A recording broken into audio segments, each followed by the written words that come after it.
So, ayan. Itong video to is on behalf of UPCCG or yan yung acronym niya. So, if you're a game developer here in the Philippines or basta gumagawa ka ng games, maski Unity pa yan, Click Fusion, Unreal, Godot, basta if you're a game developer, please join us. Yung nasa baba yung Discord link sa about or sa comment section baka ilagay ko. So, yeah, watch out na lang sa gumagawa kami ng events. Actually, hindi pa tapos yung first event namin. Siguro dahil sa quarantine, yung ibang mga members nagkakatrabaho na. Pero stay safe na lang. Gawa na kayo ng game sa bahay. So, shoutout sa mga Pinoy game developers dyan. Support nyo. So, inattach ni Clarence yung vendor file sa email niya. Actually, hindi ko sin-check yung email ko kung wala naman ako important business na gagawin. So, hindi ko pa nakuha.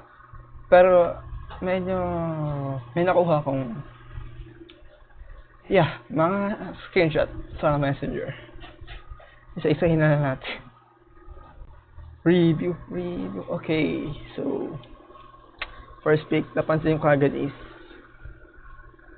yung archive here. Yung section na to. This section, sabi ni Blender Guru kasi maging organized sa mga projects. So napaka-masururi naman ni Clarence. Naka-hide yung kanyang volume. Well, di ako fan ng pag-organize ng ganito. Kasi meron akong sariling standard ng pag-organize ko. Okay, sa sculpting niya,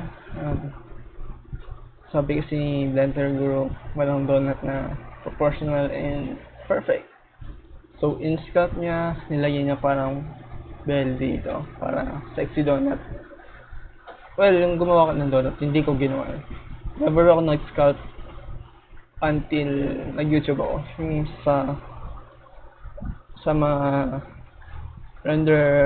Blender renders ko na playlist, nakikita nyo yung mga ginagawa kung ano-ano. Well, yung spaceship yung pinaghirapan ko. Pero meron ko mic. Hindi ko pinost yung donut ko kasi nahihiya pa ako.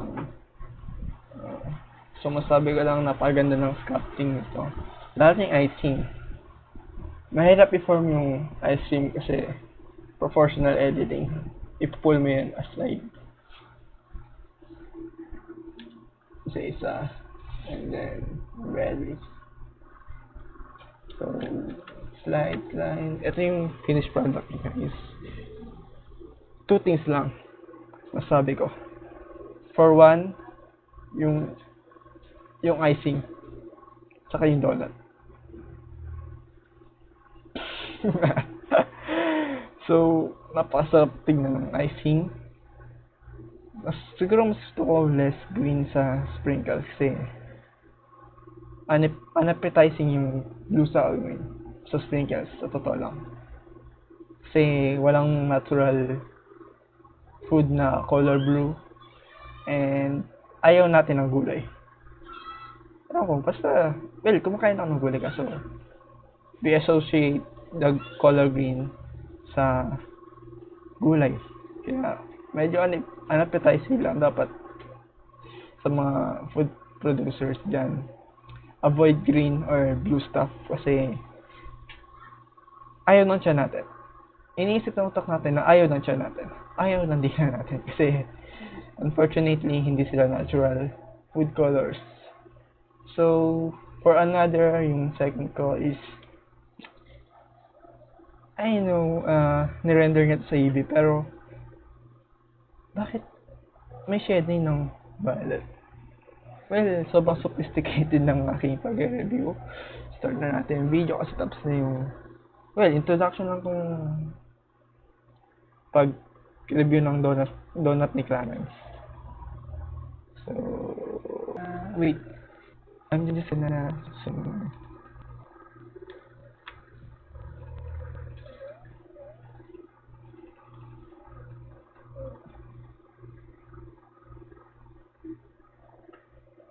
masyadong makapal ni solidify modifier niya. Mas naman mataas ang value. Pero super sexy ng donut na to. Sobrang sarap ng icing actually.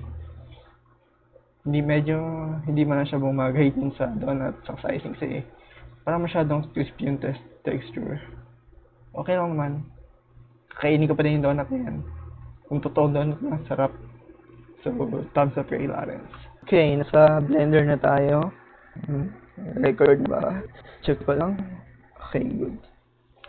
So, gagawa tayo ng monkey or yung blender monkey, Susan.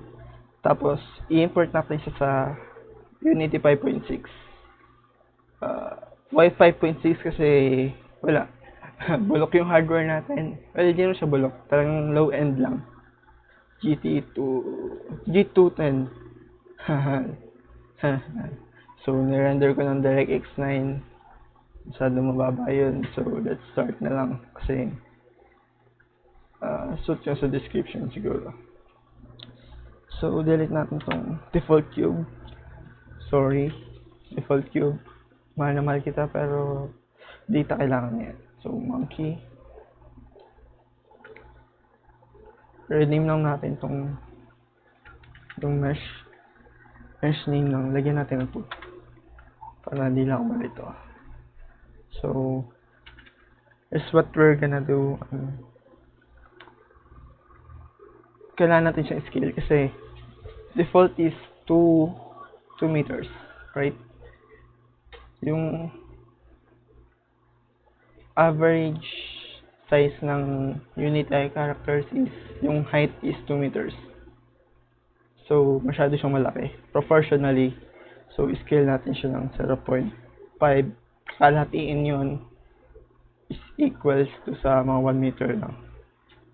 So, scale natin siya sa edit mode kasi ayaw natin masira tong value na to.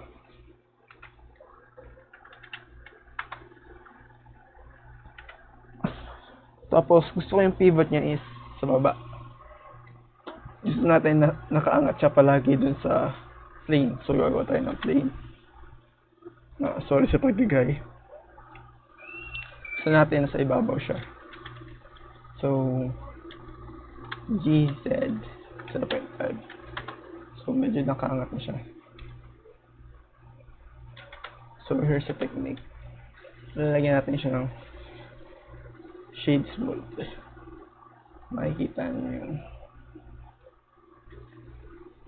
medyo nag-blend yung faces kasi parang may kulang na vertices, so kailangan natin siyang average out. So kung gusto nyo mabilisan, pwede nyo siyang triangulate, edit mode, then 3 or faces, triangulate faces, or pwede naman na yung ating good old subdivision surface para bumaba. Pero meron akong shortcut na share sa inyo.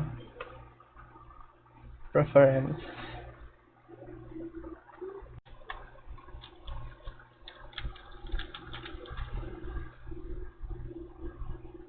Screencast natin naka-on na pala. Inon ko kaganina. So, pindot nyo lang N. And check nyo to.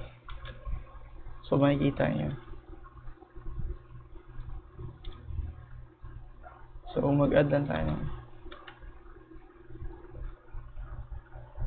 subdivision modifier. Control 1. Well, actually, pwede siya mag-value na from 1 to 5. So, 2, 3, 4.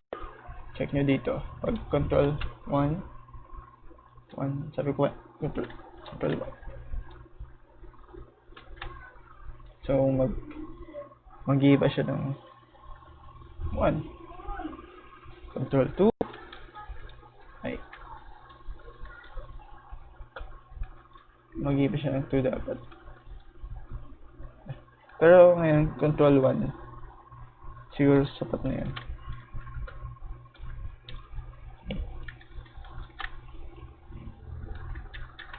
Ulit ah.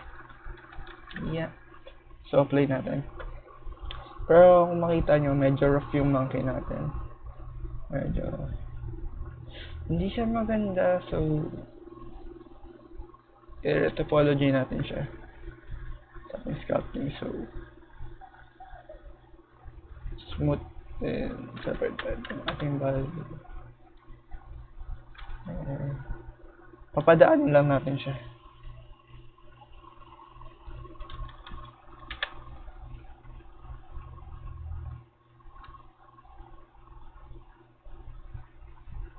So, tayo nga. Iisin lang natin siya mga boys.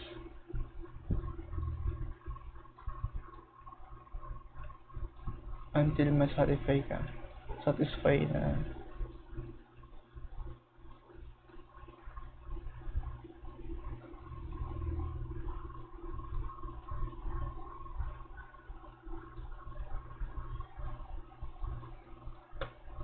sa ating value.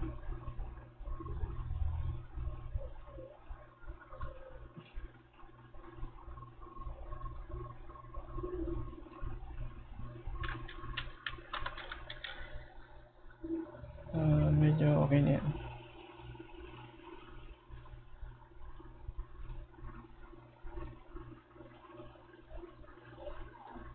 Lagyan natin yung curve ng ating monkey.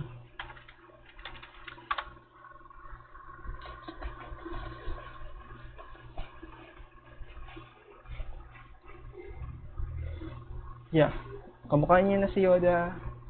Satisfy na ako ng konti lang.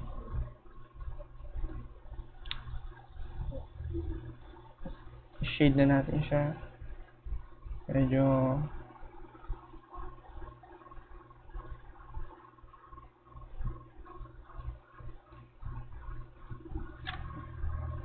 simple values lang.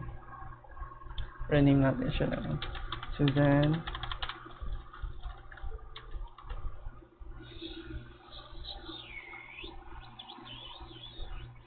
spelling check natin. Then, so on for specular na yun, 7.75. 7.2. Vibrant colors, pwede natin gawin, pero tasang ko lang yung green values. Mas float precision lang yung 64. And we're done.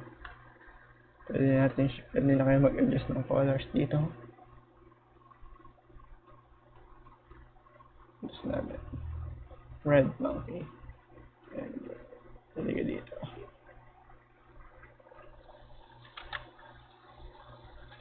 Ito yung ginawa ko lang, no?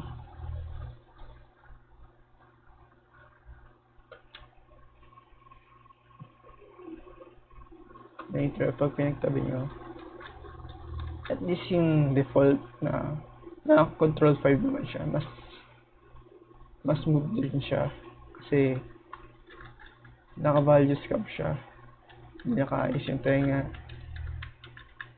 So, ito, inayos natin ng konti yung tenga. Nadami nga lang yung kanyang tao dito, basta yung ganyan, ang upper bones ng tenga niya or cartilage. So, focus natin sa kanyang back.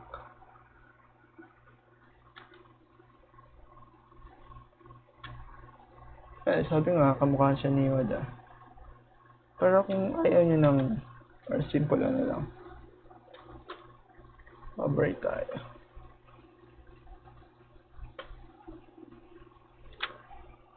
Export natin siya sa flex. Tapos, selected objects only. So, select nyo yung C-Susan. Ang ginawa natin. Export. FBX all experimental. Someone experimental. So, makikita nyo siya.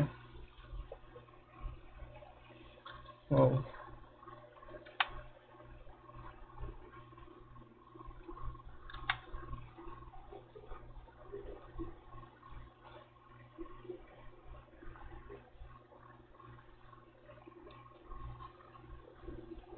I-check nyo lang to para isusunod lang yung ma-export nyo. So, tingnan natin. chain values pa din kasi hindi naman siya ginalaw. Yep. Nakaangat siya automatically sa main. Makabali 0.5. Okay.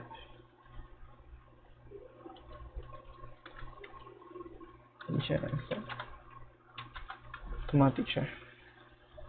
Well, ito ang sabi niya ito, pero i-preview ko yung next video ko, which sa devlog tungkol sa game development stuff. Sa Kyle 56 yung workflow na gagamitin natin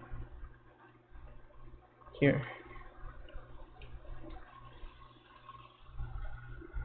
So, teacheran tayo. I'll be explaining each of this slide. Well, dadami pa tong slide na to kasi inayos ko pa. Pero, yeah, kung ikaw pangalan mo Kurt Sipkas dyan, Kurt, manood ka ng next video kasi kailanganin mo yun.